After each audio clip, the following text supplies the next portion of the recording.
Si tu as choisi de regarder cette vidéo aujourd'hui, c'est parce que tu désires apprendre à faire un baby boomer dégradé en résine poudre. Donc aujourd'hui, je vais te montrer comment faire. Moi, c'est Marilou, je suis prothésiste ongulaire spécialisée en résine poudre depuis 2018. Je donne maintenant des formations pour aider les nail tech à perfectionner leur technique et je fais aussi des vidéos YouTube comme celle-ci pour partager mes connaissances. On va commencer par la préparation de l'ongle. Je commence toujours par soit me laver les mains ou désinfecter les mains. Et ensuite, on va venir pousser les cuticules avec un pouce-cuticule. C'est super important de vraiment bien décoller toute la petite peau invisible sur la plaque de l'ongle. Beaucoup de débutantes pensent avoir bien préparé l'ongle, mais il reste souvent de la cuticule collée et c'est ça qui peut causer des décollements. Soyez délicate, on ne veut jamais gratter agressivement ni faire saigner la cliente. Le but, c'est de nettoyer l'ongle, pas de l'abîmer. Ensuite, je vais venir utiliser la drille électrique pour nettoyer le contour des cuticules.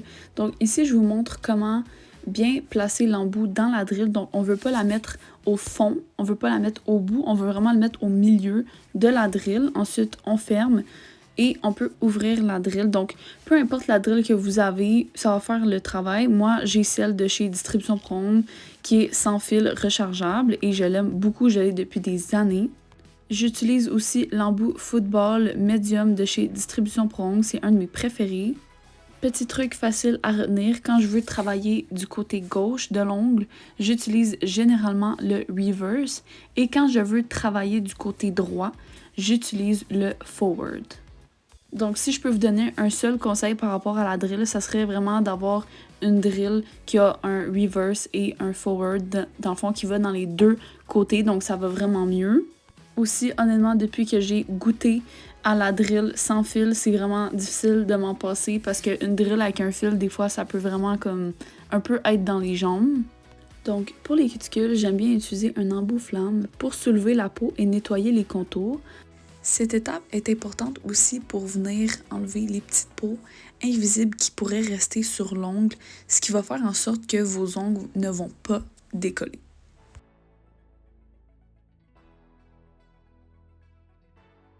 Donc ici, on peut voir que je vais maintenant vers la droite. Donc j'utilise le forward. De toute façon, en ayant votre drill électrique, vous allez la connaître par cœur, vous n'aurez plus besoin de vous demander ce genre de truc, ça va être naturel. Ensuite, c'est important de bien enlever la poussière. Donc ici, je vous montre que oui, je prends beaucoup de temps et j'enlève la poussière dans tous les côtés. Je l'enlève même dans les cuticules et en dessous des ongles.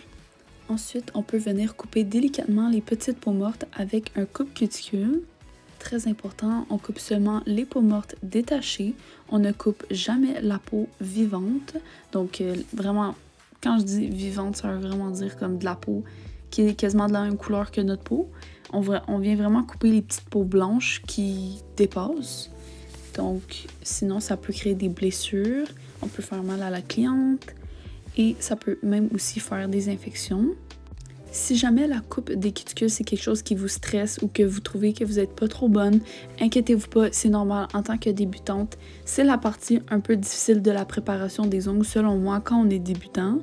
Faites-vous confiance, avec le temps, vous allez devenir vraiment meilleur et plus rapide. Pour ma part, si je peux vous donner un conseil en tant que nail tech, ça serait de couper moins que trop. Je vais venir utiliser le bout de la lame. Ça va être vraiment plus précis. Le coupe-cuticule demande de l'entretien, donc vous pouvez le faire aiguiser quand que vous voyez qu'il a besoin de se faire aiguiser. Vous allez le remarquer. J'ai l'impression que dans la vidéo, on voit que je donne des grands coups, mais ça fait pas mal, inquiétez-vous pas. C'est vraiment comme ça que moi je travaille, donc je coupe et je tire en même temps. Ça fonctionne super bien.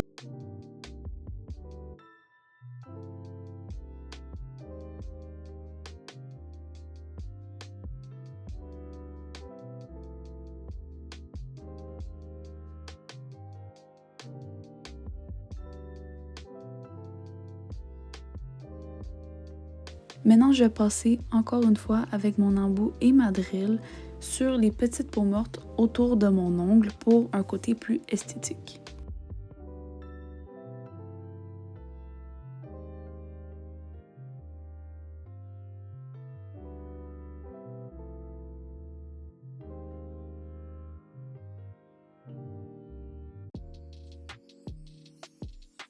Ensuite, on va venir coller les capsules. J'utilise la résine déco liquide de chez Distribution Pronto.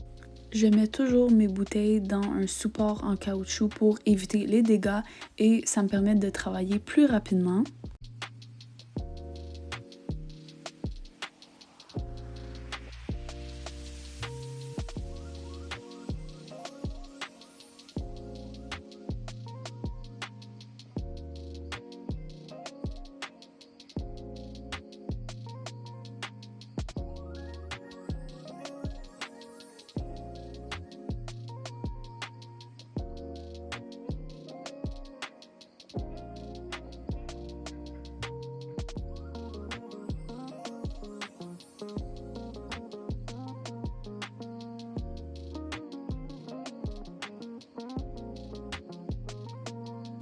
Ensuite, je vais venir prendre mon coupe-prothèse pour couper les prothèses.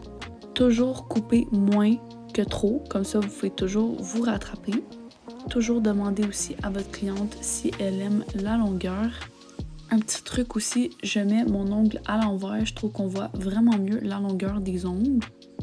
Ensuite, je vais venir utiliser soit un coupe-cuticule ou un ciseau cigogne qu'on va voir juste après pour venir couper un peu les côtés des prothèses. Ça va vraiment nous faire gagner du temps lors du shaping quand on va faire la forme des ongles. Donc, cette technique s'applique pour les ongles amandes, ronds et ballerines. Encore une fois, c'est mieux de couper moins que trop. Puis, il faut vraiment faire attention aussi de ne pas couper la peau en dessous des ongles. Mais c'est vraiment une technique qui va vous faire sauver beaucoup de temps. Ensuite, on passe au limage. Si jamais vous avez besoin d'aide par rapport aux formes, vous pouvez m'écrire en privé, je vais vous aider, je vais répondre à vos questions et je peux aussi vous donner une formation en privé. Chaque technicienne en pose d'ongles ont leur propre préférence quand on parle de limes. Donc, certaines aiment les limes droites, les limes courbées. Il existe aussi d'autres sortes de limes. Pour ma part, j'aime beaucoup les limes courbées. 180, 180, mais encore une fois, c'est vraiment une question de préférence.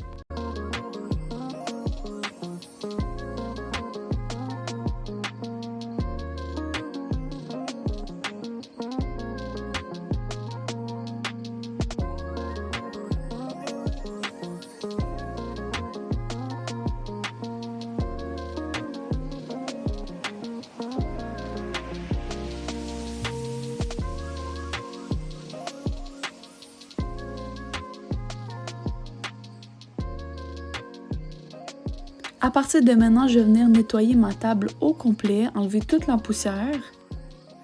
Donc, puisque je suis droitière, je vais toujours venir poser ma résine à ma droite avec un essuie-tout en dessous pour bien essuyer mon pinceau entre chaque étape. J'utilise maintenant de l'alcool pour enlever la poussière et le sébum sur mon ongle. Ensuite, on va appliquer le Band-Aid. Donc, le Band-Aid sert à déshydrater l'ongle naturel et à enlever l'excès d'huile sur la plaque. Cette étape aussi aide énormément à éviter les décollements et ça améliore l'adhérence de la résine sur l'ongle. Ensuite, on va passer à la résine poudre. Aujourd'hui, on va réaliser un Baby Boomer classique avec un rose et un blanc. On va venir créer notre dégradé doucement avec le pinceau pour éviter une ligne trop démarquée. Le secret d'un beau Baby Boomer dégradé, c'est vraiment le fondu. Donc, c'est important de prendre notre temps pour travailler le dégradé. Je vais toujours venir faire 2 couches pour avoir une belle intensité. On commence par la poudre rose en haut de l'ongle. On va venir tapoter doucement. Avec le temps, avec la pratique, vous allez bien maîtriser le mouvement. Vous pouvez utiliser 2 pinceaux à dégrader, un pour le blanc, un pour le rose. Pour ma part, j'aime bien utiliser un pinceau, je trouve que c'est plus rapide pour travailler. J'ai juste enlevé l'excès de poudre et passé à l'autre couleur. Donc maintenant, on va passer à la couleur blanche. Et ensuite, je vais revenir un peu avec le rose, juste pour faire un dégradé un peu plus fondu. Donc après même, je peux revenir avec un petit peu de blanc si je trouve qu'il manque de blanc. Il faut vraiment jouer avec les poudres pour voir. Donc c'est important de bien regarder avant de venir appliquer la résine. Est-ce qu'on aime le résultat?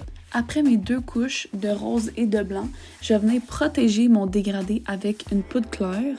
C'est super important de protéger son dégradé, donc s'il vous plaît, n'oubliez pas cette étape.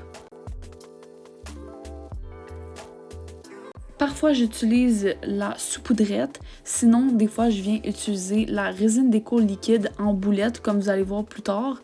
Et ce qui me permet de faire vraiment une belle construction, un bon bombé, hyper facilement. L'étape où les débutantes font le plus d'erreurs, c'est celle-ci. On va venir commencer par appliquer la résine gel au pinceau en haut. Ensuite, on va venir essuyer notre pinceau et on va venir appliquer vers le bas. On ne veut pas mélanger les deux couleurs ensemble.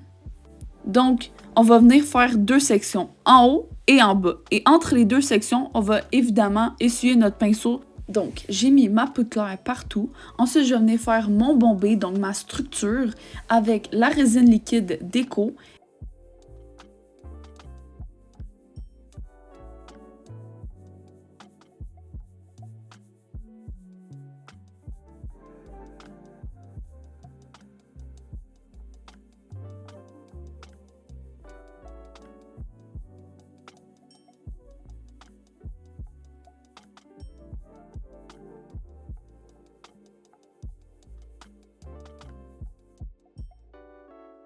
Vous pouvez catalyser avec le catalyseur en spray ou en goutte. Et c'est important de catalyser loin de votre espace de travail et ne pas catalyser aussi sur les autres doigts, les autres ongles qui n'ont pas encore de résine parce qu'avec le contact de la résine, ça pourrait figer vos pinceaux et potentiellement figer votre bouteille au complet.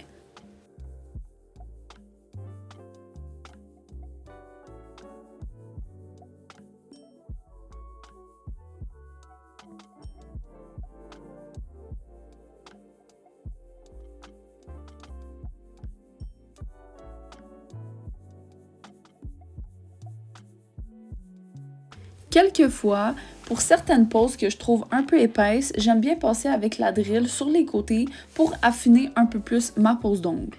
J'utilise l'embout céramique de chez Distribution pour ongles.